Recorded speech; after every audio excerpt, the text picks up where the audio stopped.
Good evening. এবং আজকে 25 নম্বর এপিসোডে ফিরে এলাম শ্রুতি দর্শনে। এবং আজকে আবার গান নিয়ে কথা হবে। এবং আজকে আপনাকে একটা প্রশ্ন দিয়ে গানটা শুরু করতে চাই।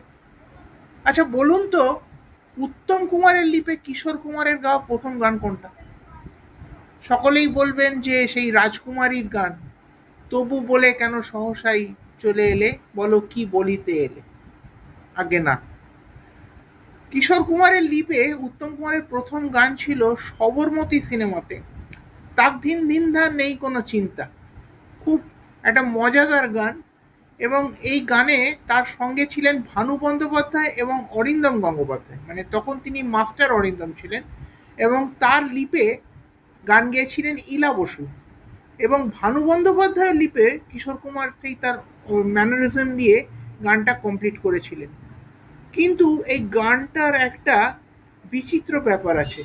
ব্যাপারটা হচ্ছে যে এই গানটা যখন রিলিজ করে তখন কিশোর কুমার কিন্তু যথেষ্ট নেগেটিভ ক্রিটিসিজমের মুখে পড়েন।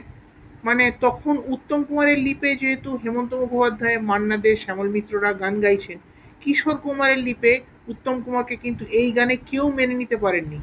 কিশোর কুমার কলকাতা থেকে বম্বে চলে যান এবং মনে মনে একটা জিনিস প্রতিজ্ঞা করেন যে উত্তম কুমারের জন্য আর গান গাইবেন না। কিন্তু সেই বছরেই আর ডি বর্মন যখন প্রথম রাজকুমারী ছবিতে সঙ্গীত পরিচালনা করেন, তখন তিনি কিশোর কুমারকে আবার উত্তম কুমারের জন্য গান গাইবার অনুরোধ করেন। এবং তারপরে কিশোর কুমারকে আর পেছনে ফেরত তাকাতে হয়নি।